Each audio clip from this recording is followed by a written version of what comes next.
The smoke reached the ballroom before the alarm did. Hazel Keene was on her knees with a rag in her hand, cleaning up after a charity gala she hadn't been invited to, when a woman in a floor-length gown walked out of the service corridor. She wasn't running. She wasn't coughing. There wasn't a speck of soot on her, and the heel of her left shoe was snapped clean off. She looked Hazel dead in the eye and said, "There's nobody left back there. Get out." Then she walked to the side exit, where a black sedan was already idling. 100 guests poured out the front doors. Hazel went the other way, because under all that noise, she'd heard something that didn't belong. A slow, steady pounding coming up from the basement stairwell, behind a steel door that had been wedged shut from the outside with an iron bar. It took her most of a minute to pry it loose.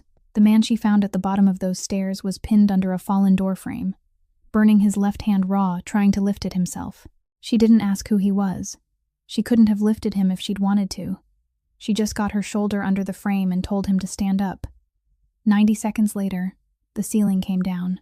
Out in the parking lot, 3 black SUVs arrived before the fire trucks did, and every man who stepped out of them stopped where he stood, because the man a cleaning lady had just dragged out of a burning building was Raymond Castellano, the most powerful man in Chicago.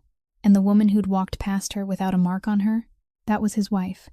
If a story about being seen for who you really are is worth your time, hit that like button and send it to someone. Subscribe so you won't miss what happens next. And now, let's get back to the story. She sat down on the asphalt beside him, her hands still trembling from the strain, and did the only thing she knew to do at that moment. She placed her palm against his chest and counted his breaths. 3 black sport utility vehicles had pulled across the entrance to the lot, blocking it completely. The men who stepped out of them didn't say a word to one another. They spread out in a circle around the place where she sat, stopping about 5 paces away, and remained at precisely that distance. Not one of them came any closer. Not one of them bent down. Hazel looked up at them and realized that an entire circle of grown men was standing there waiting, though what they were waiting for, she couldn't begin to understand. Walter Pike, the old man who looked after the building and had unlocked the basement for the cleaning crew at 10 o'clock every night for the past 4 years, slipped through the circle and came forward. He looked down at the face of the man lying on the asphalt, and every trace of color drained from his own. His lips moved twice, but no sound came out. Only on the 3rd attempt did he manage to speak, and his voice trembled so badly that Hazel had to tilt her head to hear him clearly. "Mr. Castellano." He said nothing more. He stepped back once, then stepped back again, and took his place in the circle with the others. The man on the asphalt opened his eyes. Hazel had braced herself for panic, for violent, choking coughs, for the vacant stare of someone who had just been dragged back from death and hadn't yet understood that he was still alive. He showed none of those things. He studied her for a long moment, slowly and carefully, the way a man might look at a number that had suddenly appeared in a calculation he had checked over and over again and believed couldn't possibly be wrong. There was no gratitude in his eyes. There was something else instead, something closer to suspicion, as though her presence here had just ruined something he had already arranged and settled inside his mind. "You pulled me out," he said. His voice was raw from the smoke, but it remained low and steady, without the slightest trace of urgency. "Because otherwise, you apparently intended to lie there until morning," Hazel replied. She heard someone in the circle draw a sharp breath. The man gave no reaction. He simply continued looking at her for another 2 seconds, then planted his right elbow against the ground and tried to sit up. His left hand was burned so badly that the skin had split apart in patches, but he didn't look at it even once. Only then did the circle break. 3 men rushed forward at the same time.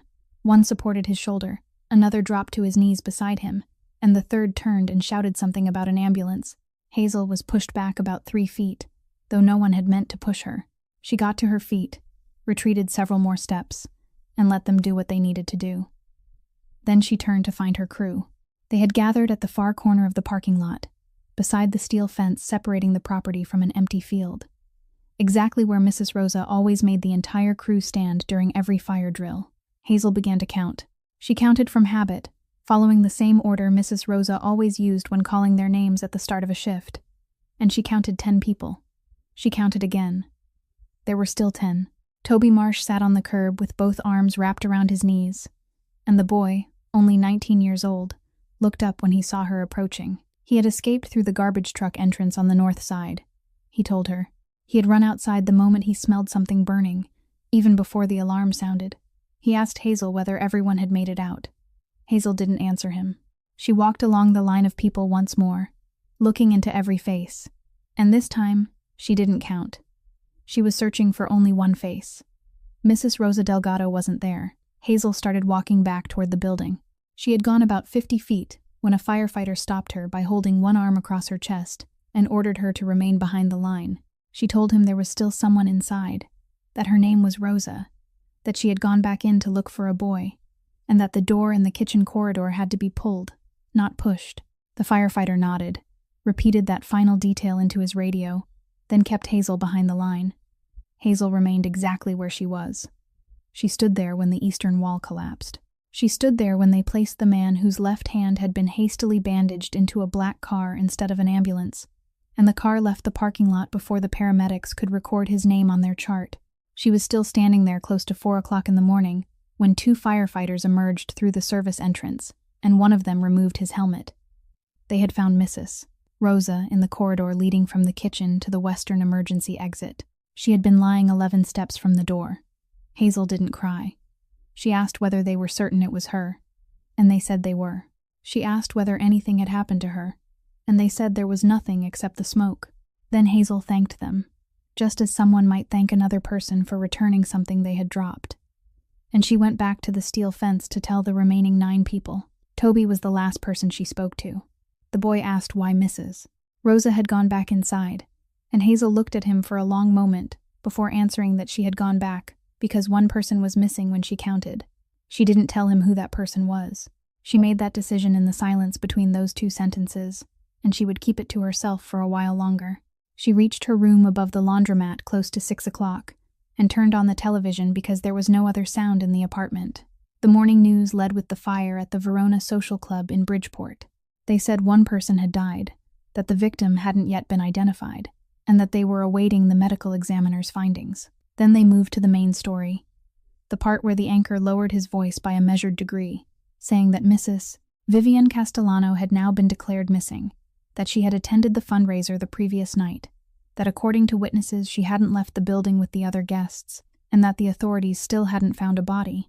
The photograph they showed on the screen had been taken at a charity event the year before. Her hair was swept high, and she was smiling just enough that no one could accuse her of being cold. Hazel set her glass of water on the table.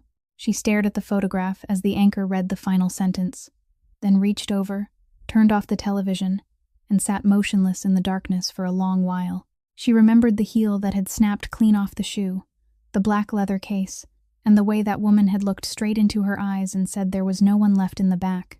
Hazel didn't tell anyone about it for the next 3 days because she didn't know whom to tell, and because every time she thought about opening her mouth, the same question rose inside her mind. Who would believe a woman who scrubbed floors for a living? Those 3 days passed in a string of telephone calls. No one answered. The cleaning company was called Lakeshore Facility Services, and its switchboard transferred her to Human Resources, which transferred her to an extension that rang 8 times before disconnecting on its own. It wasn't until the afternoon of the 3rd day that a woman in the administrative office finally answered, and she spoke to Hazel in the calm, even voice of someone reading words that had already been written for her. She said Hazel's crew hadn't contracted directly with Lakeshore. Lakeshore held the cleaning contract for the Verona Social Club, then turned the work over to a subcontractor called Midway Cleaning Group. And Midway, paid by the hour, paid by check, didn't report the wages for tax purposes, didn't issue Form W-2, and didn't carry workers' compensation insurance. Therefore, Lakeshore was very sorry, but there was no legal basis for the company to make any payment whatsoever. Hazel asked about the death benefit. The woman on the other end of the line fell silent for several seconds, then asked whose death benefit she meant. Hazel gave her Mrs. Rosa Delgado's name, spelling every letter twice. She heard the clatter of a keyboard. Then the woman said their system showed no record of any employee by that name ever having worked at that address. It wasn't that she had left the job. It wasn't that her file had been lost. She had never existed. Hazel thanked the woman and ended the call, then sat on the edge of her bed and stared at the telephone in the palm of her hand for a while. For 4 years, Hazel had known the names of everyone in that building. She knew the night guard had diabetes and always kept candy in his desk drawer, knew the receptionist on the 1st floor was getting married, and knew Walter Pike liked his coffee weak. That morning, she learned that the building had never known her name. Late that afternoon, Marisol called her. Mrs. Rosa's daughter was 23 years old, and her voice sounded as though she had cried for 3 days and then stopped because she no longer had the strength. In a very calm voice, she asked Hazel whether she knew of an inexpensive funeral home. She said the first funeral home had quoted her $8,400. The second had quoted $7,200, and the account she shared with her mother held a little more than $1,100. She said she had asked the parish for help, and the priest had agreed to conduct the service free of charge, but the parish couldn't cover anything else. Hazel told her to choose the most decent place she could afford, then read out her bank account number and told her to take $600 first, every dollar Hazel had in the bank at that moment. Marisol refused. Hazel told her this wasn't something she was allowed to refuse. That evening, Marisol created an online fundraising page called Help Me Bring My Mother Home and included a photograph of Mrs. Rosa standing in her own kitchen, holding a ladle and laughing because someone beyond the frame had just said something funny. The goal was $7,500. Hazel sent the link to the other 9 members of the crew, and on the first night, they raised $480. The next day brought another $230.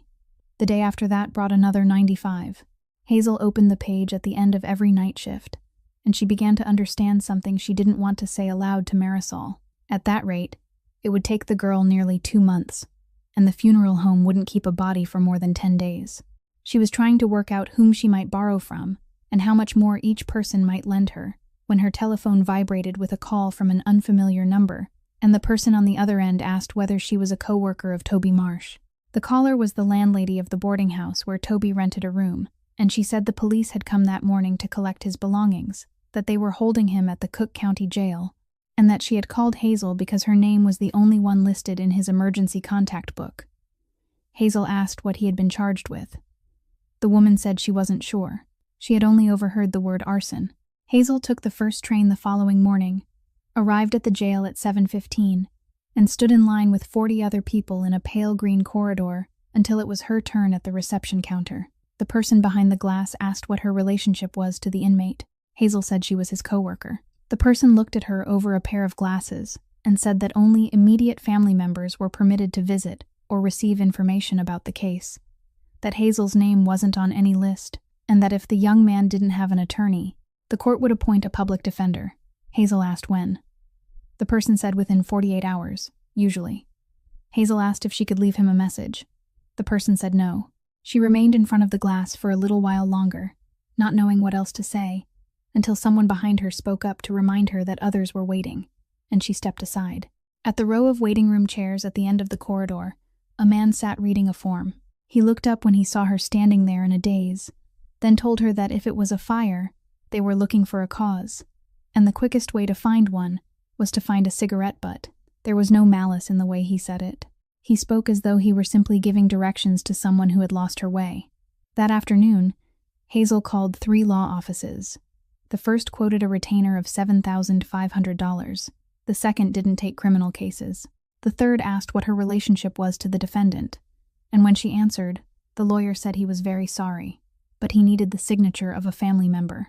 That evening, she returned to her room, locked the door, and took down the tin cookie box from the top of the cabinet. Inside were $320 in cash, divided into 2 stacks, her mother's wedding ring, and an envelope with worn corners. She counted the money twice. She had sent Marisol $600 the week before, and those $320 were all she had left. She opened the envelope even though she knew the number inside by heart. Rush University Medical Center listed an outstanding balance of $61,240 for 14 months of treatment provided to Mrs. Deirdre Keene. And at the bottom was a line of small print stating that the debt had been transferred to a collection agency. Beneath that envelope, at the bottom of the box, lay a student identification card from Loyola University Chicago's School of Nursing, bearing a photograph of Hazel at 24, her hair tied high, and an expiration date that had passed 4 years earlier. Hazel picked up the card, turned it once in her hand, then returned it to its place and closed the lid. She had studied for 3.5 years, attending classes during the day and working nights, and she had left in the middle of the fall semester of her final year, the year her mother fell in the bathroom and couldn't stand up again. She had never told anyone about it, Not even Mrs. Rosa, who had taken her onto the crew 2 weeks after her mother's funeral without asking a single question. She returned the box to the top of the cabinet, took a shower, then lay down and couldn't sleep. She thought about Toby, 19 years old, sitting somewhere inside that pale green building, waiting for an attorney he had never met. She thought about the fact that he still didn't know whom Mrs. Rosa had gone back inside to find. And she thought about the woman with the broken heel, about the way she had left through the side door instead of the main entrance, and about one detail Hazel hadn't told anyone, that the steel door leading down to the basement had been wedged shut from the outside that night. She finally drifted to sleep close to 2 o'clock in the morning, on the 5th day after the fire, just as she had returned from her night shift and was standing in the kitchen waiting for the water to boil. Someone knocked at the door. 3 knocks, evenly spaced and unhurried. The outside staircase leading to her room rose from the alley behind the laundromat, and in the 4 years she had lived there, no one had ever knocked on her door at that hour. Hazel looked through the peephole. The man standing outside appeared to be about 45 years old. His hair was cut short, and he wore a dark coat. He stood perfectly straight, his arms resting at his sides and his open palms turned forward, in the precise posture of someone who wanted the person inside to see that he wasn't holding anything. He didn't knock again. He merely stood there, facing the door, and waited. Hazel released the safety latch but left the chain in place, then opened the door about 8 inches. "Hazel Keene," he said. It wasn't a question. "My name is Silas Renner. I'm here on behalf of the man you pulled from the basement of the Verona Social Club." He paused for a moment. "Put on your coat. The car is waiting in the alley." Hazel didn't move. She asked where he was taking her, and Renner looked at her through the narrow opening with the expression of a man calculating exactly how much of the truth he ought to reveal. "That," he said, "isn't for me to decide."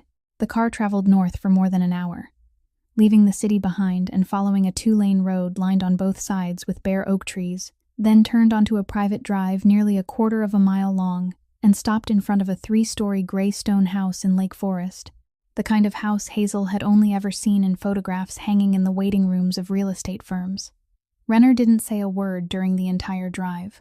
A woman of about 35 opened the door, introduced herself as Claire Bennett, and led Hazel upstairs to the 2nd floor, along a hallway covered in carpeting so thick that it swallowed every footstep.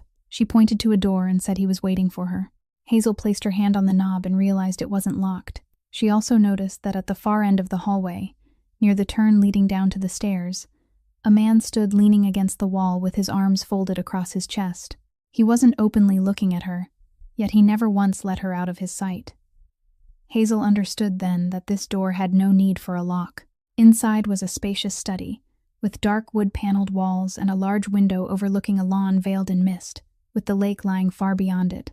Raymond Castellano sat behind the desk, dressed in a black shirt without a tie. His left hand was completely wrapped in bandages from the tips of his fingers to above his wrist, and rested palm up on the desk like a separate object that didn't belong to him.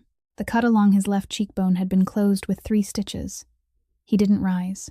He merely tipped his chin toward the chair across from him, and Hazel sat down. "Tell me what you saw," he said.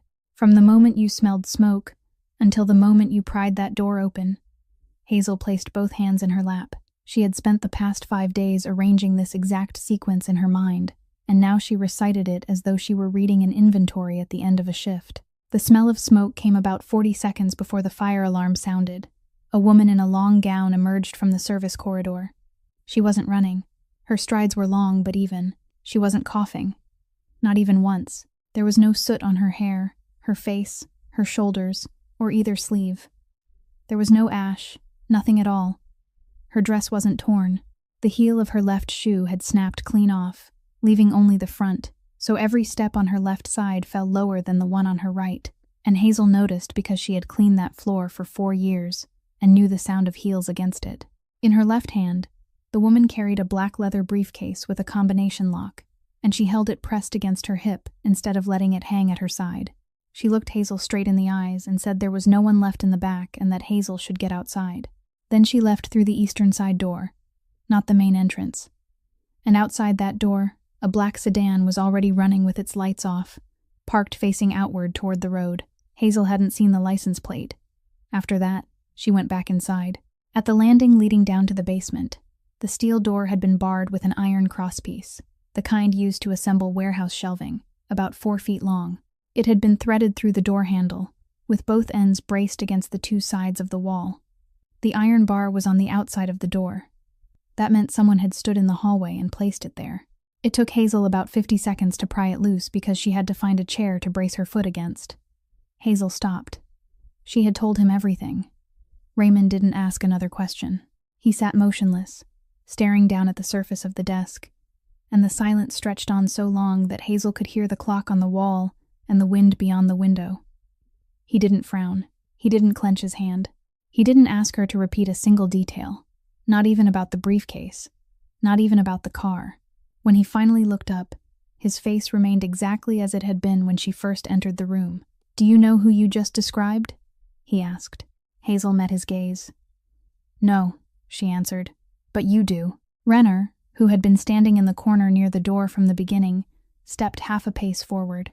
"Sir, she's the only witness," he said, his voice low and quick.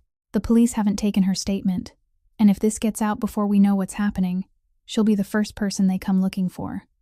I recommend moving her out of the state. I have a place in Wisconsin. 3 weeks, someone to watch over her, and no one will be able to trace her. After that, it's up to you." Raymond listened to all of it. He didn't look at Renner while the man spoke. He kept his eyes on Hazel, and when Renner finished, he continued watching her for several more seconds. "She stays," he said, "and no one is to touch her." Renner opened his mouth as though he intended to say something more. Then he closed it again, gave a single nod, and said nothing. In that moment, Hazel understood that she had just witnessed something final, that in this room there was no argument, no persuasion, no returning to the matter for further discussion the following morning. Raymond pushed back his chair and rose, bracing himself against the desk with his right hand, and she saw that he was placing all his weight on that side. "You'll stay here," he told her. "For how long, I don't know yet. Mrs. Bennett will arrange a room for you." Hazel rose as well. She thought of the tin box on top of her cabinet, of the $320 inside it, of Toby waiting for an attorney who still hadn't appeared, and she said the only thing she could think of at that moment, "I still have my night shift on Monday." Raymond looked at her. "No," he said, "you don't." Claire Bennett took her to a room in the east wing with a double bed, a private bathroom, and a window overlooking a row of trees, and said breakfast was served at 7 o'clock in the small dining room, and that if Hazel needed anything, she could press the button beside the bed. Hazel stood in the middle of the room, with her coat still on, and said she didn't need anything, but she did need something to do. Claire studied her for a moment, then asked her to explain. Hazel said she wasn't accustomed to sitting idle, that she had worked without stopping since she was 17, and that if she was expected to lie in that room for 4 weeks and wait for other people to decide her fate, she would lose her mind. Then she added one more thing, more slowly, saying that she didn't want to owe anyone for a meal she couldn't repay. Claire asked no further questions.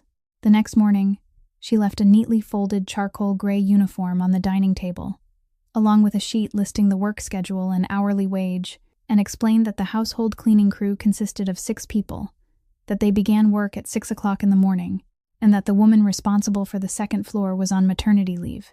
Hazel accepted the job that very morning. The work wasn't much different from what she had done for 4 years at the Verona Social Club. There was simply less dust and a greater number of fragile things. She cleaned the second floor hallway from one end to the other, vacuumed the carpet lengthwise and then across, wiped the wooden stairs with a damp cloth, and went over them again with a dry one. Raymond's study was cleaned at 6:15, before he came downstairs, and from the first day, Hazel followed a precise order of her own making. She opened the curtains, she gathered the cups and glasses onto a tray.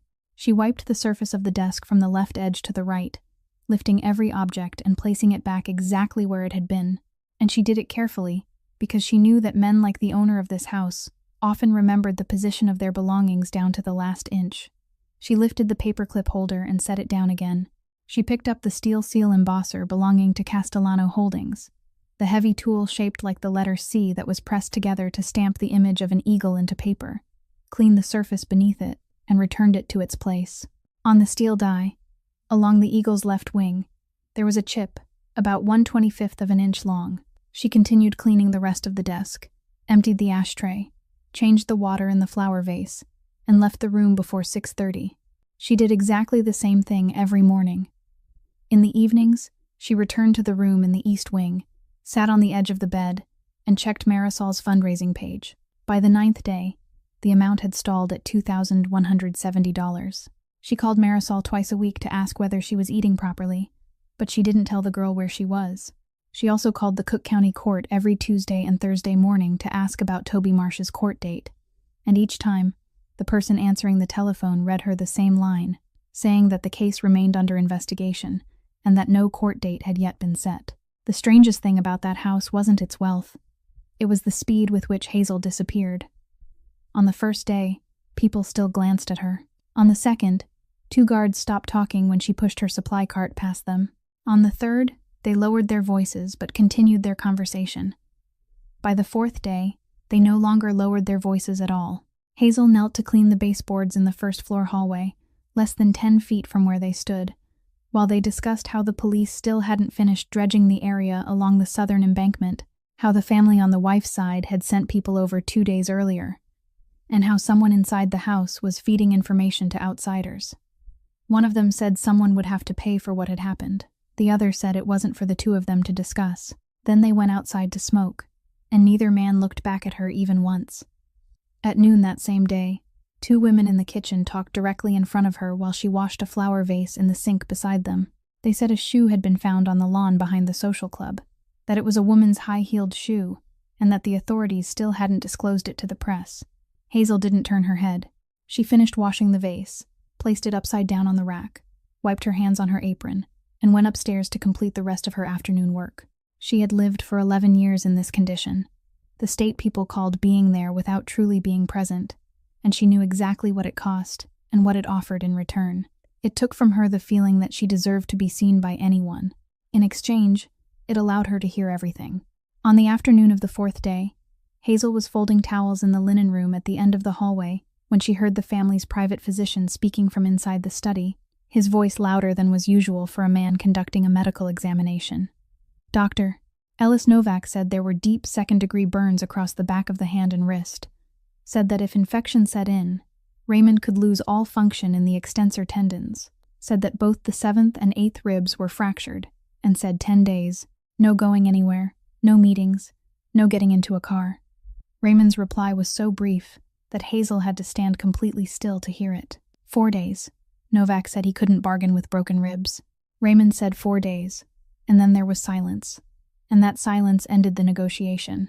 Before leaving, Novak stopped at the door and asked who would change the dressing twice a day, because he couldn't drive up from Evanston 2 times every day. Claire Bennett, standing in the hallway, said there was someone in the house who had studied nursing.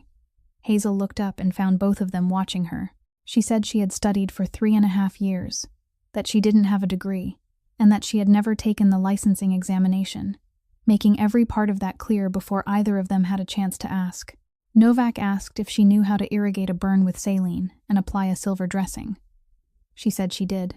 He opened his bag and placed a box of silver impregnated gauze, a bottle of saline, and a jar of ointment on the table, then instructed her to remove the old dressing every evening, wash away the drainage, leave any skin that had adhered in place, apply fresh gauze, and wrap it loosely.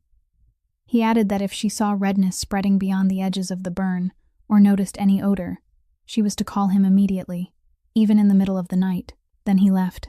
On the first evening, Hazel knocked on the study door at 9 o'clock, carrying a tray and a small basin.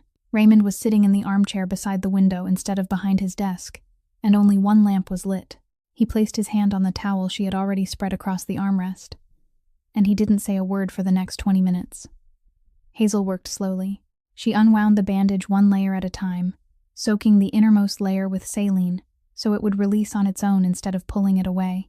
And she looked at his face 3 times while she worked, exactly 3 times, because she needed to know whether she was being too rough. He didn't groan. He didn't pull his hand away. The only thing that betrayed him was his breathing, which grew shorter and shallower for about 40 seconds when she cleaned the area where the drainage had dried, then returned to its steady rhythm. When she finished, she asked if he wanted pain medication. He said no. The second night was the same, and on the third night, he began to speak. He asked what neighborhood she lived in. She said Pilsen, above a laundromat. He asked what year her mother had died. Hazel's hands paused for about a second before she said 4 years ago, then added that she assumed Renner had already reported everything to him. Raymond didn't deny it. On the 4th night, while she was wrapping the final layer of bandage, someone knocked at the door, and a man leaned his head inside and said the Ashford family had called again, that they were asking about the progress of the search and wanted to be present at the meeting with the police. Raymond said it could wait until tomorrow. The man withdrew. Hazel finished wrapping the bandage, secured the clip, and asked a question she had been considering for 3 nights. The Ashfords are your wife's family? Yes. Do they have the right to make those demands? Raymond looked out the window. Yes, he said. That marriage was an agreement. When I was 29, my father died in February, and I took his place in March. By September, the 2 families sat down together, and the only way to end what was happening at the time was a wedding. She was 25. We were married 3 weeks later. He said it in the voice of a man reciting the terms of a contract rather than recounting his own life. It's been 9 years. Hazel gathered the soiled gauze into a plastic bag, tied it closed, and placed it on the tray. She asked her next question, while still looking down, without meeting his eyes, in precisely the way people asked something when they weren't certain they had the right to ask it. What about her? What did she want? Raymond didn't answer at once. Hazel looked up and saw that he was still gazing through the window into the darkness beyond, and in that interval, she had time to hear the clock tick 15 times. I never asked, he said. He said it plainly, as though answering a question about the weather on a day that had passed long ago, and immediately afterward, he turned his wrist to see whether the bandage was too tight. You do a neater job than Novak, he said. Hazel lifted the tray and rose. She wished him good night, left the room, closed the door behind her, and walked down the darkened hallway toward the stairs. The following morning was the 5th day since Novak had ordered him to rest, and when Hazel came downstairs to clean the study at 6:15, Raymond's coat was no longer hanging on the rack. A car door was closing in the courtyard, and on the desk lay a handwritten note for Claire instructing her to move all the afternoon appointments to the 1st floor conference room because he would be returning late. He returned close to 10 o'clock that night, and Hazel went upstairs to change his dressing later than usual. The entire time, she said nothing beyond the few words that were necessary. She finished, fastened the clip, placed the soiled gauze in the bag, lifted the tray, and walked toward the door. She put her hand on the doorknob, then stopped. She stood there for about 3 seconds with her back to him, and in those 3 seconds, she thought of every time in all her 28 years when she had stood in this exact position, her hand already resting on a doorknob, and had chosen to walk away. She set the tray down on the small table beside the door and turned around. I'm asking you for 3 minutes, she said. Raymond said nothing. He merely looked at her, and she understood that he had agreed. Over the next few weeks, people will sit in this chair and report to you about the Verona Social Club, she said. They'll talk about the insurance money. They'll talk about construction contractors, permits, schedules, and which quarter the club can reopen. There'll be numbers. There'll be charts. I'm sure they're very good at what they do, but no one, not a single one of them, will report to you about the 11 people who cleaned that building for 4 years but, according to the paperwork, never once set foot inside it, because they don't exist in any system from which a report could be made. The company that received the contract handed the work over to a subcontractor, and the subcontractor paid cash by the hour, with no reported taxes, no accident insurance, nothing at all. I called them. They searched for Rosa Delgado's name in the system and told me that no employee by that name had ever worked at that address. She cleaned those floors for 19 years, before I did, before the social club changed owners twice. Hazel paused, not to catch her breath, but to keep her voice steady. Mrs. Rosa had already made it outside that night. She stood by the fence and counted everyone in the same order she always called their names at the end of a shift. And she came up 1 person short, so she went back inside. The firefighters found her in the kitchen corridor, 11 steps from the western emergency exit. The person she went back to find was Toby Marsh. He's 19 years old, and he had already gotten out through the northern garbage truck entrance. To this day, he still doesn't know she went back inside because of him. I'm the one who decided not to tell him, and I still haven't figured out whether that was right or wrong. Mrs. Rosa's daughter is Marisol. She's 23 years old. The funeral home quoted her $7,200.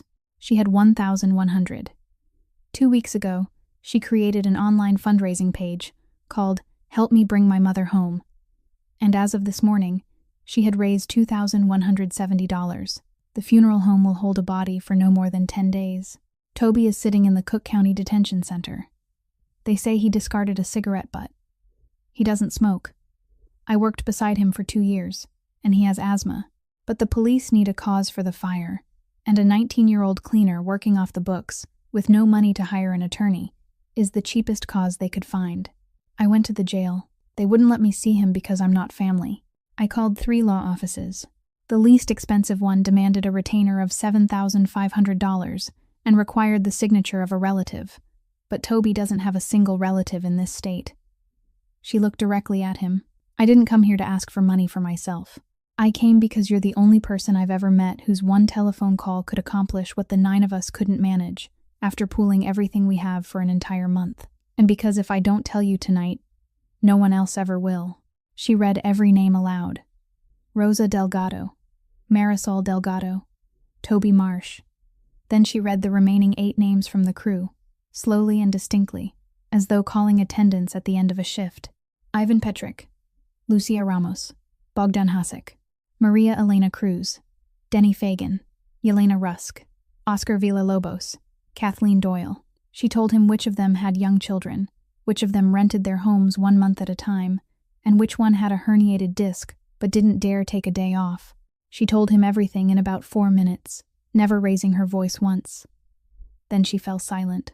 Raymond remained motionless in the armchair, his left hand resting palm up on the towel, and he hadn't interrupted her a single time from beginning to end. He didn't ask her to repeat a name. He didn't ask her to repeat a number. When she finished, he allowed the silence to stretch a little longer, and Hazel remained where she was, her arms hanging at her sides, waiting for him to say what she had already expected to hear, that he would have someone look into it, that he would consult the legal department, that the matter was more complicated than she understood. "I'll take care of it," he said. That was all. He added nothing else, didn't ask how much she needed, didn't promise a deadline, and didn't explain how he intended to do it. Hazel stood there a moment longer, then picked up the tray, opened the door, and stepped into the hallway. She closed the door very softly behind her. She had made it halfway down the corridor when her knees began to tremble, and she had to stop and lean her shoulder against the wall for a while before she could continue toward the stairs. 3 days later, the first-floor conference room was closed from 9 o'clock in the morning and didn't open again until nearly noon. Hazel wasn't inside. She cleaned the second-floor hallway as she did every morning, and she learned what had happened only through the fragments the entire household gathered and passed among themselves in the kitchen, in the garage, and at the smoking spot behind the low wall. Silas Renner entered the conference room carrying a folder, accompanied by 3 other men. He placed the preliminary findings from the Chicago Fire Department's Fire Investigation Unit on the table, and the first finding was that the fire hadn't been an accident. It had started at 2 separate points, about 30 feet apart in the kitchen's dry storage room, and traces of a petroleum-based accelerant had been found at both locations. A fire caused by a discarded cigarette would never have 2 points of origin. The second finding concerned the cameras. The 4 cameras covering the service corridor, the basement landing, and the eastern side door had stopped recording at 10:41 that night, and they hadn't malfunctioned or lost power. They had been shut down by a command, entered remotely through an internal Castellano Holdings administrator account. No one had hacked into the system from outside. Someone with the password had been sitting somewhere, typed in the command, and pressed confirm. Renner said that narrowed the people who needed to be investigated down to 19. Then he opened the second folder. Over the previous 6 months, 4 transfers had been made out of the United States, totaling $2,300,000. The money had passed through a chain of accounts in Curacao before ending at a company registered in Valletta, Malta, called Adriatic Coastal Holdings, which had been established 2 years earlier. The only name listed on the company's registration documents was Vincent Farrow. There were 4 people in the conference room at that moment, and according to what one of them later recounted, no one said a word for about 10 seconds. Vincent Farrow was 63 years old. He had been with the Castellano family for 35 years. He was the man who had carried Raymond around the backyard during the summer Raymond turned 3, the man who taught him to drive when he was 16, the man who stood beside his father's coffin and held Raymond by the elbow throughout the entire funeral. He was the only person in the organization permitted to call Raymond by his first name in front of outsiders. Renner continued, his voice slower now, saying there was one more thing. 2 days earlier, an old contact in Cicero had reported that someone had seen a woman leaving a rental house on Austin Street late in the afternoon, her hair cut shorter, glasses on her face, accompanied by an unfamiliar man, before getting into a car with no license plates parked out front. The informant couldn't be 100% certain, but he had seen her from about 33 feet away, and her face had appeared on every news report for the past 2 weeks beneath the words currently believed to be dead. Cicero, Renner said, was Emil Kovac's territory. Renner left the folder open on the table and stepped back half a pace. None of the other 3 men spoke. The person who later recounted what happened said the most unsettling part wasn't what had been revealed, but the fact that the boss did nothing at all. Raymond remained seated at the head of the table, his bandaged left hand resting in his lap, and read the first page to the end, then turned to the second, then the third, reading each one from top to bottom at exactly the same pace. He didn't strike the table. He didn't spring to his feet. He didn't ask a single question, not even the one all 4 men in the room were waiting to hear, whether it was truly her. When he finished the final page, he closed the folder and placed his right hand over it. According to the man who told the story, the temperature in the room dropped at that exact moment, though no one could explain how. "Bring Pharaoh here," Raymond said. 3 words, nothing more. Renner asked when, and Raymond said to bring him once he had finished his business in Rockford. There was no need to hurry, and no need to tell him why. One of the men in the room asked whether they should increase security around the house. Raymond said yes, then added that whoever guarded the 2nd floor had to be one of Renner's men, not someone new. Then he stood and left the room. By noon, the entire household knew something serious had happened, though no one knew precisely what it was. Hazel heard 3 different fragments over the course of 3 hours, and none of them fit together, but she clearly heard something 2 guards said to each other at the foot of the stairs, when they believed the hallway above them was empty. One man said, 35 years. The other said, yes, 35 years, then fell silent for a while before adding that if it could be him, it could be anyone. That afternoon, Hazel cleaned the study later than usual. Nothing on the desk was different from any other day, and she followed the same familiar order, lifting each object and returning it to exactly the same place. As she left, she saw Raymond standing at the far end of the hallway with his back to her, gazing down at the lawn through the large window, and he remained there for a very long time, alone, doing nothing at all. 12 days after the night Hazel stood at the study door, Toby Marsh walked out of the Cook County Detention Center at 11:20 on Thursday morning. No one had told Hazel in advance. She learned about it when Marisol called her near noon, the girl's voice sounding strange, and said that an attorney named Gallagher had submitted footage to the prosecutor's office from the security camera at the gas station across from the Verona Social Club. The footage showed Toby leaving through the northern garbage truck entrance at 10:36 that night, 5 minutes before the cameras inside the building were shut down and 15 minutes before the fire broke out. The Cook County State's Attorney's Office dropped every charge that same morning and included a stamped, 1-page letter stating that the case against Mr. Marsh was closed and that his record would be expunged. Toby held that letter in his hand the entire way home without putting it in his pocket. And when he reached the boarding house, he sat on the front steps and read it 4 more times. 3 days later, someone from the law office came to see him and handed him an admission letter for a refrigeration and ventilation systems technician training program at a trade school on the west side of the city. The program lasted 10 months, and the full tuition had been covered by a scholarship fund, along with the cost of his tools and a transportation allowance. Toby asked who had paid for it. The man said the fund didn't disclose the identities of its donors.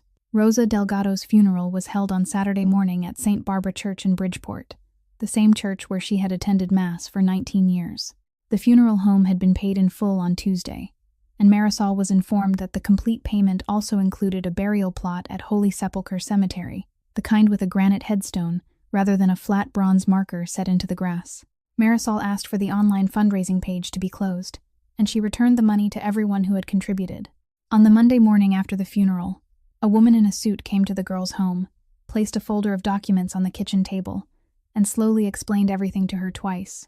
The single-story house on South Wallace Street that Rosa had rented for 19 years had been purchased from its former owner and paid for in full, with no mortgage and no debt, and the deed now bore the name Marisol Delgado. Alongside it was a trust established in the girl's name, with monthly payments for 10 years, enough for her to finish college without having to leave before graduating for any reason. Marisol asked who had done this. The woman said she had only been authorized to deliver the documents. During that same week, all 11 members of the cleaning crew received letters inviting them to an office in the Loop. One by one, they were called inside, and one by one, they emerged with employment contracts signed directly with the property management company owned by Castellano Holdings. Their hourly wage was $1.25 higher than before. They had Form W-2 tax documentation, health insurance beginning on their first day rather than after a 90-day probationary period, workers' compensation coverage, paid vacation, and death benefits. 3 of them didn't have valid residency papers, and each of those 3 was spoken to privately, referred to an immigration law office whose fees had already been paid, and hired while their cases were being processed. Kathleen Doyle, the oldest member of the crew, sat in the hallway after signing her contract and couldn't bring herself to stand for 10 full minutes. That Saturday morning, Hazel arrived at St. Barbara Church 15 minutes early. She had finished cleaning every window in the second-floor hallway, beginning at 6 o'clock that morning, because she didn't want to leave the work for someone else, and she had gone directly from there to the car, so when she sat down in the last pew, her hands still smelled of glass cleaner. The church was crowded. She recognized 9 members of the crew scattered among the middle rows, saw Toby sitting in the 4th pew, and saw Walter Pike sitting alone near the aisle. Marisol stood in the front row wearing a black coat, and the girl held herself upright throughout the entire service. Hazel didn't move closer to the front. She remained in the last pew with her hands resting in her lap, and she didn't cry. She stood when everyone else stood, sat when everyone else sat, and sang along in a voice so quiet that even the person beside her couldn't hear it. When the procession began moving out, she stepped aside to let everyone pass, and Marisol saw her standing there. The girl said nothing. She simply walked over, wrapped her arms tightly around Hazel for 3 seconds, then let go, and continued with the procession. Hazel went out to the car. The Castellano family's driver was waiting at the curb across the street, and she told him she wanted to sit alone for a little while. He nodded and walked to the end of the block. Hazel climbed into the car, closed the door, and cried there alone for exactly 15 minutes. She made no sound as she wept, both hands gripping the steering wheel even though she wasn't the one who drove. Then she opened her purse, took out a tissue, wiped her face, blew her nose, folded the tissue, and slipped it into her coat pocket. She checked her face in the rearview mirror, smoothed the hair on both sides of her head, then stepped out of the car and called the driver back. She didn't say a word on the journey home to Lake Forest. That afternoon, she finished wiping down the second-floor stair rail, and she told no one in that house what had happened. On Monday morning, Claire Bennett informed the cleaning crew that the boss had gone to Miami and would be away for 10 days. Hazel cleaned the study as usual at 6:15, and she did the same thing for 2 more mornings.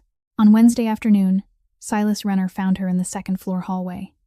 He didn't waste time with explanations. He said the situation was stable now, that there was no longer any reason to keep her there, and that a car would take her back to Pilsen in 2 hours.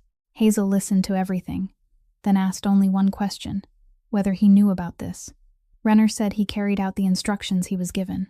Hazel folded the charcoal gray uniform into a neat square and placed it on the bed, washed the plastic basin she had used for changing the dressing, and set it upside down on a shelf in the linen closet, then went downstairs carrying the same cloth bag she had brought with her on the first day, still exactly as light as it had been when she arrived. Claire Bennett was standing in the foyer. She took Hazel's hand for a moment, then let it go without saying anything. In the car, Renner handed her a thick craft paper envelope with nothing written on the outside. He said it belonged to her. Hazel didn't open it for the entire journey. She reached the alley behind the laundromat at nearly 7 o'clock that evening, climbed the outside stairs, unlocked her door, and stood in the middle of the room for a while because the air inside now carried the smell of a place that had been shut for a long time. She opened the window, plugged in the kettle, then sat on the edge of the bed and opened the envelope. Inside was cash arranged in 6 stacks and a small piece of paper, with the amount written out in words, $60,000. Hazel sat motionless for a very long time.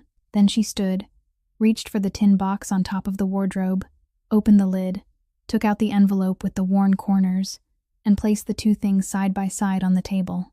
The hospital statement showed an outstanding balance of $61,240. She looked at those two figures for a while, then understood that someone had found the exact amount and rounded it down, and she also understood that the difference of $1,240 was the portion they had left for her to pay herself, whether deliberately or not. The following morning, she called the collection agency. They told her to come to the branch on Wacker Street, bring identification, and make the payment through a bank because they didn't accept cash. It took her 2 days to divide the money into smaller amounts and deposit it into her account. Then another day for the bank to verify the source of the funds, and by Monday afternoon of the following week, she was sitting in a waiting room with blue plastic chairs, signing her name in 4 places, and receiving a sheet of paper printed in black ink, stating that the debt in Deirdre Keene's name had been paid in full and the account closed. She carried the paper out of the building, walked 2 blocks, then stopped at a street corner and read it once more in the daylight. 4 years. She folded it into quarters, slipped it into the inside pocket of her coat, and went home. That evening, she cooked noodles, ate everything, washed the bowl, and sat on the edge of the bed, staring at the wall across from her, until darkness had fully settled. On Wednesday, she began looking for work. The second cleaning company she called had an opening on the night shift, and on Friday, she started working in an 11-story office building on West Adams Street, from 10 o'clock at night until 6 o'clock in the morning, for a contractor called Bradley Building Services. This time, there was an employment contract, a Form W-2, and insurance coverage beginning after 90 days. She was assigned supply cart number 4. She vacuumed the rows of desks on the 7th floor, emptied the trash, wiped down the kitchen counters in the employee break room, and cleaned both sides of the hallway windows from one end to the other. She worked quickly and thoroughly, and during her first week, the crew supervisor told her that almost no one managed to finish the 7th floor before 4 o'clock in the morning. Everything was exactly as it had been before. The same kind of yellow plastic bucket with 2 compartments. The same ammonia-scented glass cleaner that clung to her hands no matter how much she washed them. The same feeling of walking past 2 security guards talking in the lobby without either of them pausing in the middle of a sentence. She returned to her room at 7 o'clock in the morning, drew the curtains, slept until 3 in the afternoon, woke, ate, then left for work again. She called Marisol on Sunday, and the girl said she had applied to return to school for the spring semester. Hazel sent Toby a message, and he replied with a photograph of his new toolbox. No one from Lake Forest called her. There were no messages, no letters, and no more calls from unfamiliar numbers. Hazel wasn't waiting for any of those things, and she didn't tell anyone that she wasn't waiting. She had paid off the debt her mother had left behind. She had a job that came with insurance, and all her friends were in better circumstances than she was. By every measure she knew, this was the best ending a person like her had any right to hope for. Only one thing was different now. During her 4 years at the Verona Social Club, she had never known that there were rooms where people would stop talking when she entered, turn to look at her, and wait for her to speak. Now, she knew such rooms existed. And that knowledge did nothing for her, because she had already walked out of those rooms, and there was no reason for her ever to return. On the 11th day after she left Lake Forest, Hazel was sitting in the laundromat downstairs, waiting for the dryer to finish its final cycle, when the glass door opened and Claire Bennett walked in. She wore a long coat and stood in the narrow aisle between the 2 rows of machines without sitting down. She said she had been instructed to deliver a message, that she had memorized it, and that she would repeat it word for word, because that was what the person who sent it had asked her to do. Mr. Castellano invites you to return. Not as an employee, not as repayment for anything. The car will wait here until you decide. The choice is yours. When Claire finished, she fell silent. She didn't add a single word of her own, didn't offer advice, and didn't urge Hazel one way or the other. Hazel watched the dryer turn through its final 4 minutes. She folded her clothes, placed them in the cloth bag, carried them upstairs, and set them on the bed. She stood in the middle of the room for about a minute. Then she took her coat, locked the door, and went down to the alley. The car was still parked there, and Claire opened the rear door for her. The road north was quieter in the gathering dusk than it had been on the day Hazel left. When they arrived, it wasn't Renner who opened the door. Claire led her through the foyer, up to the 2nd floor, then turned into a side corridor Hazel had never entered during all the time she had worked there. At the end of that corridor was a narrow wooden staircase leading to the attic. Claire stopped at the foot of the stairs and said he was upstairs. Hazel climbed. She counted the steps without intending to. following the habit of 11 years spent needing to remember how far she had cleaned, and she counted 31 steps. The door at the top was made of plain wood, with no carving at all, unlike every other door in the house. Beyond it was a room with a low ceiling, an old desk, 2 chairs, a floor lamp, and a small window overlooking the dark lake. Raymond stood beside the window with his back to her. The bandage had been removed from his left hand, leaving only a thin piece of gauze taped across the back of it. He heard her enter but didn't turn around immediately. "Sit down," he said. Hazel sat in the chair nearest the door. He turned, pulled out the other chair, and sat across from her with both elbows resting on his knees. He looked down at the floor for a while before he began. "There's something I haven't told anyone," he said. "Not even Renner. I was conscious that entire night. From beginning to end, the door frame came down, broke 2 of my ribs, and pinned my leg. But I didn't lose consciousness for even a second. I heard the metal bar being threaded through the door handles upstairs. I even heard it scrape against the wall as someone pressed it tight. Then I heard the footsteps moving away. The left foot was heavier than the right." He paused. "I knew exactly who it was. I knew at that moment, not sometime later, and I knew something else. No one was coming down. My men were outside in the parking lot. I had ordered them to remain outside all evening." He lifted his eyes. "So I stopped pushing against the doorframe. I lay there and accepted it. Do you understand what I'm telling you? I didn't pray. I wasn't afraid. I didn't think about anyone at all.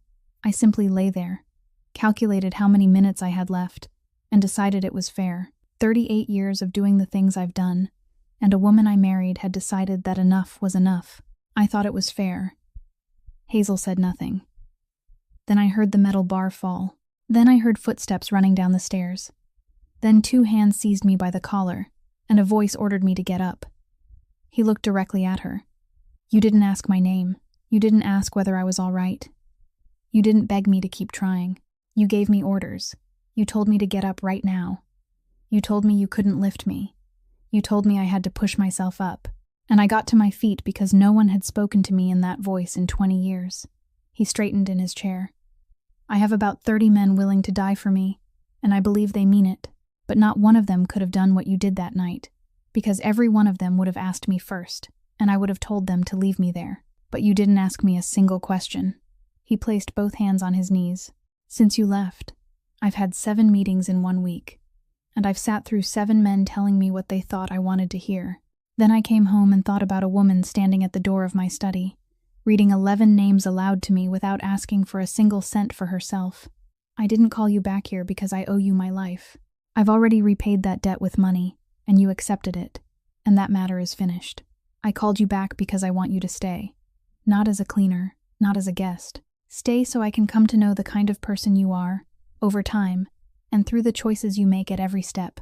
You have the right to say no, and if you say no, the car will take you home, and no one will ever bother you again." Hazel remained silent for a long while. "Will you give me one day, sir?" she asked. "Yes," he answered at once, and he didn't ask another question. Hazel gave him her answer the following afternoon, and she gave it to him with a list. She said she would stay, but she wanted 3 things. First, she would apply to complete the final 2 semesters of her nursing degree at Loyola, beginning with the spring semester in January, and she would pay the tuition herself out of her salary. She wouldn't accept a scholarship from any fund connected to him. Second, she wanted to keep her night job on West Adams Street until classes began, because she had signed a contract, and she didn't walk away from a job halfway through. Third, if the day ever came when she wanted to leave, she would leave, and no one would ask her why. Raymond listened to all 3 conditions and agreed, bargaining over only one point. If she attended classes at night, someone had to drive her there and bring her home. She agreed. In January, she returned to a classroom after 4 years and 3 months, sitting in the second row of a class where most of the students were 6 or 7 years younger than she was, and during the first week, she had to relearn how to take notes quickly. She registered for clinical rotations on Tuesday and Thursday mornings at a hospital on the west side of the city. She still woke early. She still cleaned her own room. The house, however, took longer to grow accustomed to her. During the first 3 months, what Hazel Keene had become was discussed in dining rooms where she wasn't invited. 3 other families in the city heard about it, and each household told the story differently. One said the Castellano boss had taken in a cleaning girl, because she had saved him, the way a man might pick up a stray dog. Another said it was dangerous because the girl knew too much. At the first death anniversary observance for a man in the organization, Hazel was seated at a table with the wives of 2 capos.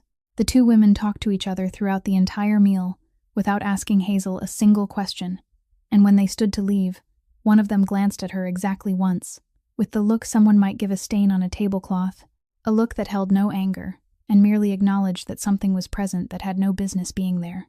Hazel nodded politely to her and walked away. She heard the words, "maid girl," at least 4 times that winter, once from less than 10 feet away. She never responded. She had spent 11 years living in a state where people spoke in front of her as though they were speaking in front of a chair. And the only difference now was that they knew she could hear them and spoke anyway.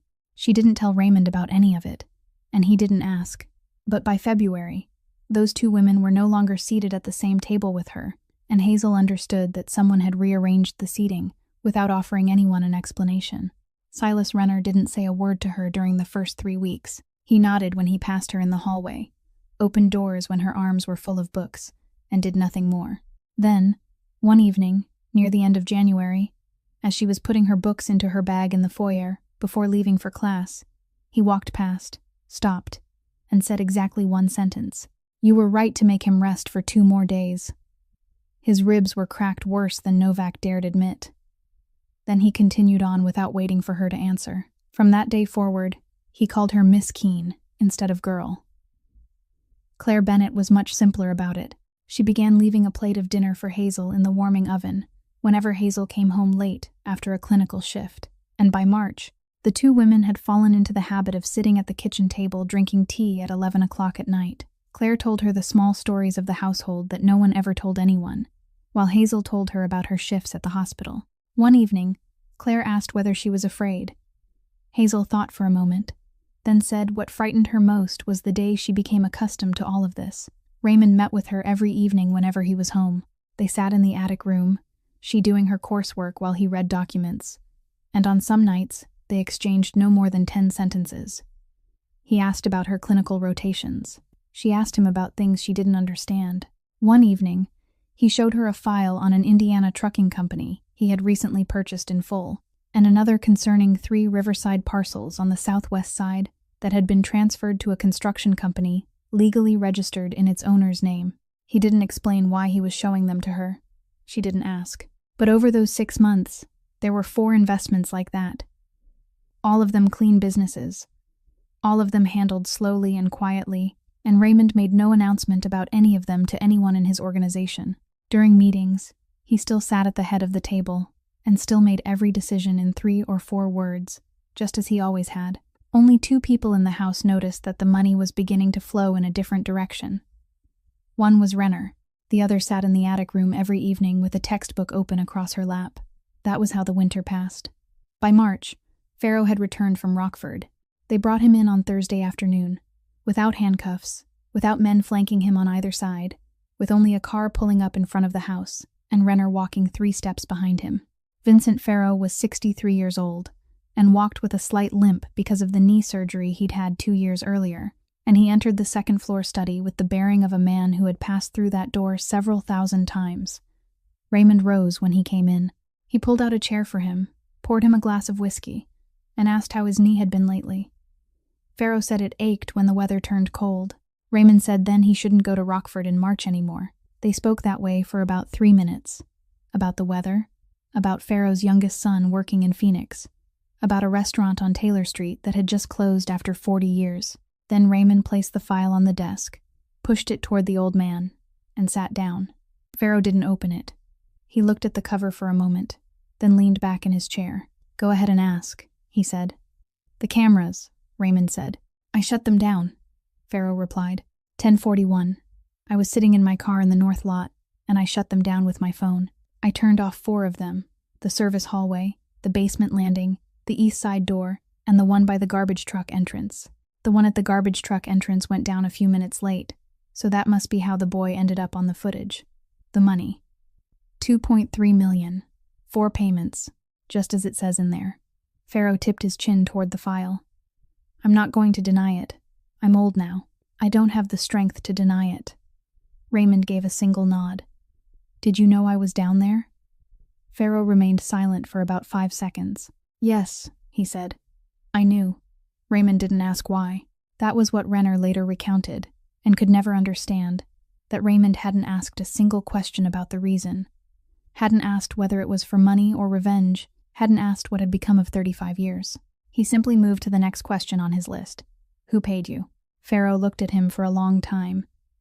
Then he laughed, a dry sound that broke from somewhere deep in his chest, brief and utterly without humor. You still think it was Kovac, he said.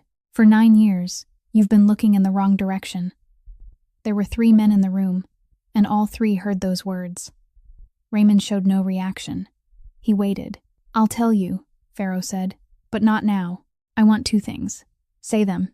A lawyer, not one of the family's people, an outsider of my choosing, and I want him sitting beside me when I speak, and I want everything I say put into a written statement bearing my signature, because what I'm about to reveal will die with me if the only witnesses are the mouths in this room. He took a sip of whiskey. Second, Angela. She knows nothing. For 31 years, she hasn't known a thing. I want your promise that no matter where this leads, no one will touch her, and she'll keep the house. Raymond looked at him. All right, he said. Both. Farrow set down his glass. You promised too quickly. You know I don't go back on my word. Yes, Farrow said. I know. Raymond called Renner in and told him to have the lawyer there at 9 o'clock the following morning, in the first-floor conference room, with someone present to record the meeting and take minutes. Then he told him to have the car take Mr. Farrow home. Renner opened his mouth as if to say something, but Raymond gave him a look, and Renner closed it again. 2 men outside the gate, Raymond said. They don't go inside the house. He sleeps in his own bed tonight. Farrow rose, and when he reached the door, he stopped and turned to look at Raymond once. He said nothing. Then he left. At 9 o'clock the following morning, the lawyer arrived on time and waited in the first-floor conference room for 40 minutes. At 9:40, the gate guard called the house. Vincent Farrow had been found by his wife in the study of their home in Elmwood Park, sitting in his chair with the light still on. The ambulance had arrived at 9:12. The Cook County medical examiner concluded that the cause of death was an acute myocardial infarction. Farrow had a 10-year history of coronary artery disease and a valid prescription. There were no signs of external force, no foreign substances in his blood, no weapon, and no evidence of forced entry. Nothing was missing from the house. By noon, the entire organization had reached its conclusion. Kovac had silenced Farrow before he could talk, everyone said, and the explanation made so much sense that no one bothered to look any further. Hazel heard about it at 4 o'clock that afternoon, when she returned from her clinical rotation and Claire told her at the kitchen table. That evening, she sat in the attic room, while Raymond left open on the desk a packet of documents Renner had brought back, including the scene report, the preliminary findings, and a copy of the entry log from the security gate of the Elmwood Park residential community, where every visitor was required to present identification and sign in. Hazel didn't read the findings. She turned to the final page and read the gridded table from top to bottom, exactly as she had read her crew's timesheets for 4 straight years. Between 7 o'clock the previous evening and midnight, only 1 visitor had entered the entire community, recorded as arriving at 9:17 and leaving at 9:52. The registered name belonged to a woman, and beside it, in accordance with procedure, the security station had photographed both her identification and the person standing at the barrier. Hazel looked at the name, then she looked at the photograph. She sat motionless for a very long time, and she said nothing to Raymond that night. The offer arrived during the 2nd week of April, and it came in a way no one in the house had anticipated. Not through an intermediary, and not at midnight.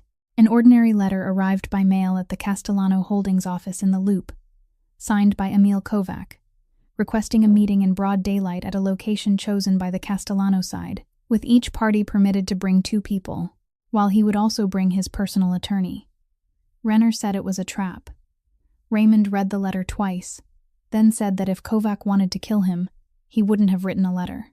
The meeting took place at 2 o'clock on Tuesday afternoon, in the first-floor conference room of the Lake Forest House, with the curtains drawn open and the door left ajar. Emil Kovac was 52 years old, short and broad-shouldered, and he moved slowly, like a man who had lived for years with chronic back pain. He shook Raymond's hand before sitting down. He didn't begin with a threat. I didn't come here to discuss business, Kovac said. I came to tell you something to your face, in broad daylight, with my attorney sitting here as a witness. Because if I don't say it, 6 months from now, the two sides of us will have lost about 40 men, and I have no need for that. He placed a file on the table and pushed it across. Open it. There were 3 things inside the file. The first was a copy of a property agreement signed 9 years earlier between the Castellano and Ashford families, clearly stating the capital the Ashford family had contributed when the marriage was established, including shares in 3 trucking companies and a stretch of warehouses along the Calumet River, along with a clause stipulating that if Mrs. Vivian Ashford Castellano died without an heir, all of that capital would pass permanently to the Castellano side. The second was a statement of transactions from the previous 14 months, showing that Castellano Holdings had quietly purchased 4 legitimate assets, including a trucking company in Indiana and 3 riverside parcels, all paid for with funds, Kovac said, couldn't be explained by the company's ordinary business operations. The third was a single-page typed letter with no signature, printed on Castellano Holdings letterhead and addressed to V. Farrow. It spoke briefly of handling the Verona matter on October 17th, instructed him to shut down the surveillance system in the eastern sector, beginning at 10:40 p.m., and told him to ensure that no one from the family was present in that area. In the lower right corner of the letter was a raised seal pressed into the paper, bearing the image of an eagle, the official seal of Castellano Holdings. Kovac allowed him to finish reading everything. I've been thinking about this for 3 weeks, he said, and I'm going to tell you what I see. You married that woman 9 years ago, not because you wanted to, but because your father had just died and you needed to stop a war. 9 years later, you were powerful enough that you no longer needed that agreement, but you couldn't divorce her, because a divorce would return that capital to the Ashford family and cost you an entire stretch of warehouses. Death was different. If she died, it all belonged to you. You chose a night when there were 300 guests in the building. You chose a man who had stood beside your father for 35 years to do the dirty work. And you chose Bridgeport, a 20-minute drive from my territory, so that when the police started looking, they would look in my direction. He tapped one finger against the file. Only one part went wrong. That doorframe fell on you. You hadn't planned for that, and you very nearly died. And that's the only reason I'm sitting here talking to you instead of handling this another way. Because a man staging the whole thing himself doesn't arrange to have 2 of his ribs broken. He paused. Then there was Farrow. 3 weeks ago, he asked for an attorney so he could give a statement. The following morning, he died in a chair inside his own home, exactly 40 minutes before the appointment, and the official finding said it was his heart. My people didn't go to Elmwood Park. I had no one there. I gave no such order. You can believe that or not, but I know I didn't do it, so that leaves one person with a reason to silence him. Raymond had remained still from the beginning. He didn't interrupt once. He didn't strike the table, didn't sneer, and didn't summon anyone into the room. When Kovac finished speaking, Raymond turned back to the page bearing the raised seal, placed it separately to one side, and stared at it for about 10 seconds. Are you finished? He said. Almost, Kovac replied. He braced both hands on the table and rose slowly. That short man standing in a room filled with people who could kill him in 2 seconds, yet his voice never grew louder. I won't go to war with you over something I didn't do, he said. That's what I told my people, and I've managed to hold them back until today. But if you killed your wife and laid it at my feet, I'll tear you down, and I'll do it slowly, and I'll begin with the legitimate assets you've just purchased. He gave Raymond a single nod. You have 7 days.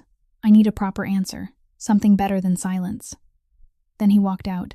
The conference room door closed behind him, and for the next 15 seconds, no one in the room dared look directly at the sheet of paper bearing the seal. That afternoon, Hazel wasn't in the conference room, and no one had told her there would be a meeting. She returned from her clinical rotation shortly before 1 o'clock, ate a quick meal in the kitchen, then carried a cloth and a spray bottle up to the mezzanine to wipe down the stair rail, because that was what she still did every Tuesday afternoon, even though no one assigned it to her anymore, and even though Claire had told her 3 times to stop. The mezzanine curved around above the conference room, separated from the space below by a row of wooden balusters, and from there, the entire length of the table was visible. She heard the door close and the sound of someone walking away, so she knew the meeting was over. She reached the bend in the railing when her hand stopped, not because she had heard anything, but because there were no voices below. She leaned forward and looked down. 4 men remained in the room, all of them standing, none of them seated, and on the table lay a single sheet of paper set apart from the file. The afternoon sunlight came through the western window and fell at an angle directly across that page. Noticing the heavy tension below, Hazel placed the spray bottle on the stair and walked down without making a sound. She stepped into the conference room and approached the table, her eyes falling on the document bearing the raised seal. She had lifted that embossing tool and set it down again every morning for nearly 5 months, and as she looked closely at the eagle pressed into the paper, she noticed the left wing formed an unbroken line without the tiny chip she knew by heart. She stopped right beside the table. Renner saw her first. He frowned and took 1 step toward her, about to tell her to leave, but Hazel caught his gaze and spoke 8 words. "The seal's fake. The left wing isn't chipped." Renner stopped. He stared at her for 2 seconds, then turned his head toward the paper on the table, walked 3 steps to Raymond, and bent down to whisper 1 brief sentence into his ear. Raymond's expression didn't change. He didn't look toward the door. He didn't look at the paper. He merely raised his eyes to Kovac, who had stopped in the middle of the room after realizing something was happening, and spoke 3 words. "We will pause." Kovac studied him for a long moment. 7 days, he said. 2 days, Raymond replied. "Stay in the city." Then he rose, picked up the paper by its edges with the tips of 2 fingers, and walked out of the room. The next 2 days were the longest the house had endured since the fire. The paper was taken to a private document examination laboratory on LaSalle Street, along with the embossing tool from the desk in the second-floor study, and Renner sat outside in the hallway for the entire first afternoon. The findings arrived on the morning of the 2nd day, 4 pages long, with the conclusion on the final page. The raised seal on the letter hadn't been made by that steel die.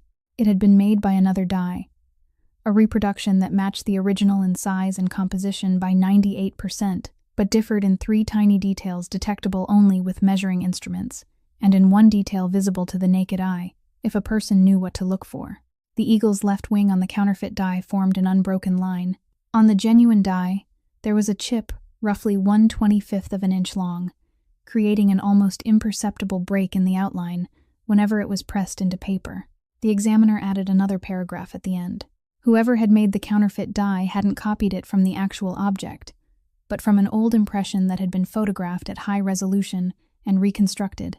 He had determined this because the counterfeit impression contained a minute flaw at the base of the lettering beneath the eagle, the kind of flaw that appeared only when the seal was pressed into paper thicker than the standard stock. He recommended searching for the original document that had once been stamped on that kind of paper. Renner brought the examination report to the attic room that evening. Raymond read all 4 pages, set them down, and remained silent for a long while before speaking. He said the only document in that house ever sealed on paper of that weight was the property agreement signed 9 years earlier between the 2 families. There had been 2 originals. The Ashford family had kept one, and the other was inside a safe built into the wall cabinet of the primary bedroom on the 3rd floor. That safe didn't appear anywhere in the house's security records. It had been installed during his father's time. Renner asked who knew the combination. Raymond said he did. Then he fell silent for a moment, and Renner didn't ask another question because he had already worked it out. "And she did," Raymond said. He rose, walked to the small window, and stood there for a very long time with both hands braced against the sill.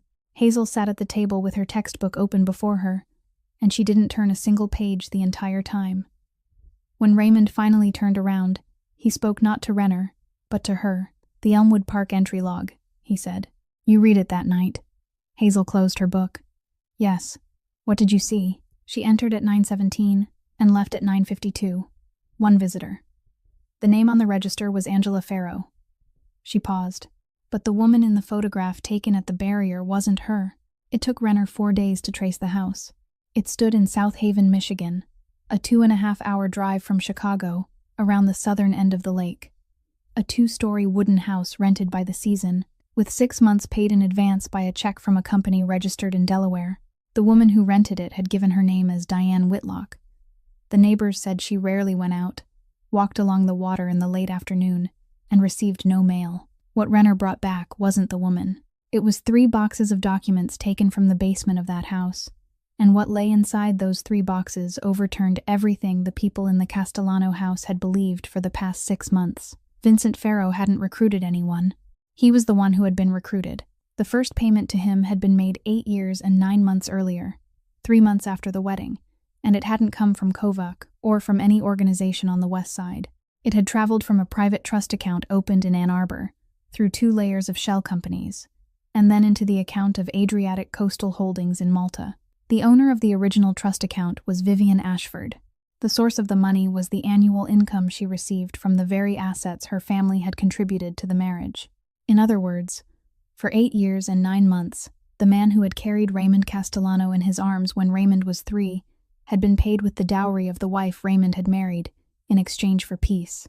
The second box contained a hardcover notebook, handwritten, with most of the pages undated. Renner read it in the car on the way home, and he didn't speak for the entire journey. 4 lines appeared on the first page. September 11th, agreement signed. September 15th, meeting between the 2 families. I wasn't allowed in the room. September 22nd, asked father whether I could refuse. Father said I was the only thing our family had left to offer. October 2nd, married. Scattered throughout the notebook were brief entries separated by months, sometimes years. 14 people sat in the dining room of my own home today, and not one of them asked me a single question. The Ashford family still has 3 companies. By the end of this year, there will be 2. People call me the boss's wife. No one has called me by my name all week. Near the middle of the notebook was 1 line underlined twice. If I don't do this myself, by the time I'm 40, the Ashford name will have vanished from the map, and I'll still be sitting at the left end of the table without ever having opened my mouth. The plan was in the 3rd box, and it had been written like a business proposal. She hadn't intended to kill her husband and flee with a sum of money. She intended to make the 2 largest organizations in the region grind each other to dust. Faro had been bought 9 years earlier and left untouched for 8 years, unused, the way someone might hold a card in reserve. The fire at the Verona Club had been designed to kill Raymond and make every trace point toward Cicero. The letter bearing the counterfeit raised seal had been created to be delivered to Kovac later, ensuring that even if Raymond survived, Kovac would still have to go to war. Faro's death was the final step, silencing the only mouth that could speak her name. She would remain in the middle of it all, either as a widow or as a witness, and in either case, the Ashford capital would return to her hands under the very terms the 2 families had signed 9 years earlier. Hazel read the notebook the following evening in the attic room, slowly, from the first page to the last. When she closed it, she sat motionless for a long while. For 9 years, 1 woman had sat at the left end of the table in this house, and no one had ever asked what she wanted. For 11 years, another woman had knelt to scrub baseboards in rooms where people spoke in front of her as though they were speaking in front of a chair. Both women had learned the same thing, that once people stopped seeing you, you could hear everything. The only difference was what each of them chose to do with it.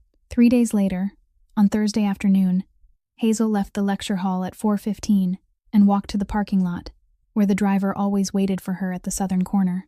The car had gone 2 blocks when a white van cut across the intersection at Sheridan Road and blocked them from the front, while a second stopped close behind them. There were no gunshots. No one shouted. The door beside Hazel opened, and someone spoke only 1 sentence, asking her to step out.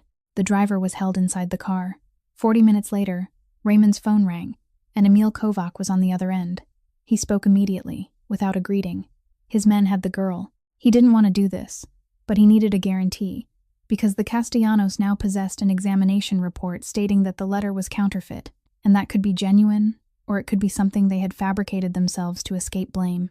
The girl was the only living witness who had seen that woman leave the building. If Castellano gave Kovac her statement, recorded, with Kovac's attorney sitting beside her, then the matter between them would be finished. "Listen to me," Kovac said. "1 maid in exchange for peace for 2,000 people. You're a businessman. You understand the arithmetic." Raymond remained silent for about 3 seconds. "She has a name," he said. "Hazel Keene. And no." The warehouse stood in Whiting, Indiana, at the edge of the lake, one of a row of old corrugated metal buildings in an industrial district abandoned long ago. They took Hazel into a small room in the corner, furnished with an iron table and 2 plastic chairs, then closed the door and left her sitting there for nearly an hour. When the door opened a second time, the person who entered was a woman with closely cropped hair, glasses, and a gray coat. She sat down in the chair across from Hazel, placed both hands on the table, and studied her for a long while before speaking. "I know you," Vivian said. I walked past you that night. Hazel didn't answer. I walked past you many times before that too, she continued. For 4 years. I attended parties at that club at least a dozen times, and you were there every time, and I never once saw you until the night you stood in the middle of that hallway. She removed her glasses and placed them on the table. Do you think you're so different from me? You cleaned his house too. You sat in places where no one ever asked you a single question. For 9 years, I sat at that dining table, and no one called me by my name. They called me the boss's wife. That was all. Hazel looked at her. You're right, she said. I cleaned his house too. I stood in the corner of rooms for 11 years.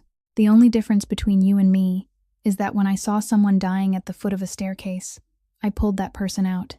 Vivian said nothing more.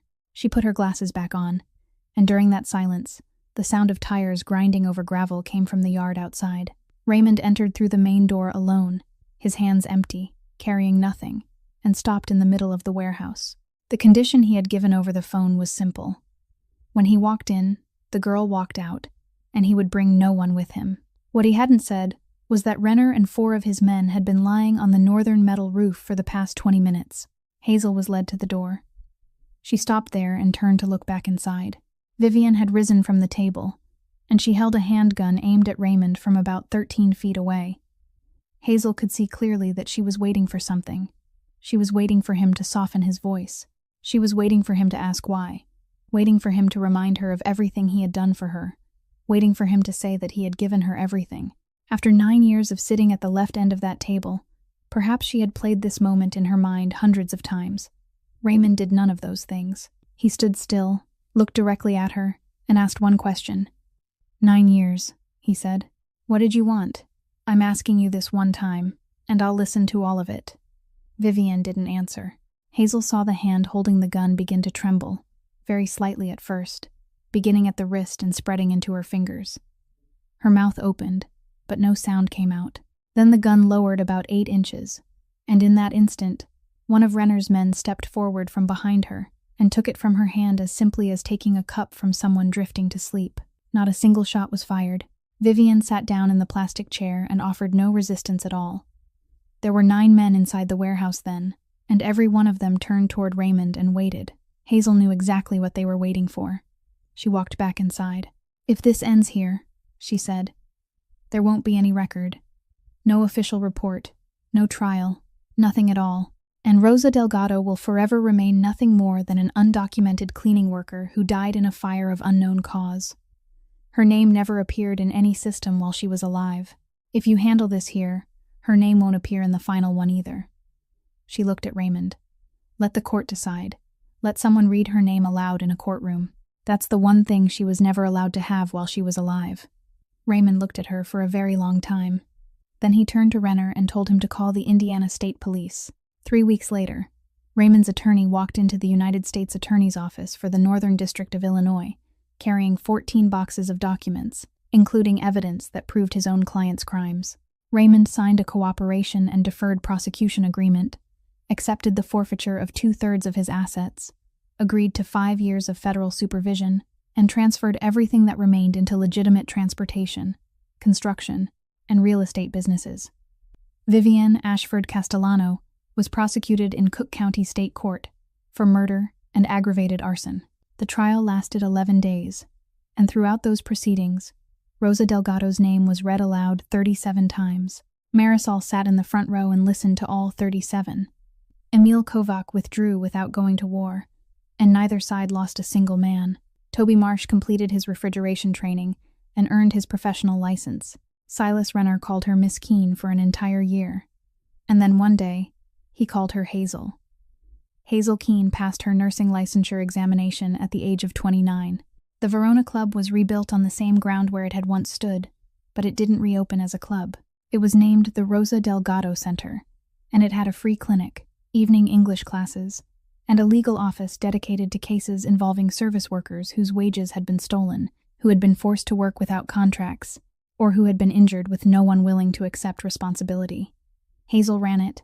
She and Raymond were married there on an October afternoon, exactly 2 years after the night of the fire, with 40 guests, most of whom had once held a broom in their hands. This story leaves us with something very simple. Never measure a person's worth by the work they're doing. Measure it by what they do when no one is watching and when they have nothing to gain. That night, the most powerful man in the city lay at the foot of a staircase, and the only person still standing was a cleaning woman whose name didn't appear on the payroll. And if there is someone around you whom you have grown accustomed to treating as though they don't exist, the person who cleans your workplace, the security guard in the lobby, or the delivery worker who comes to your door every day, then please call that person by name today, just once. Sometimes being called by one's rightful name is all a person needs to keep from ever becoming your enemy and to believe they still have value. If today's story touched your heart, please subscribe to our channel, press the like button, and share it so that every day we can continue listening to more meaningful stories. How did this story make you feel? And is there someone in your life who is being treated as though they're invisible? Please leave a comment below. We truly want to hear the feelings that come from deep within your heart. May you and your family always enjoy good health, happiness, and peace every day. Goodbye, and we'll see you again in the next video.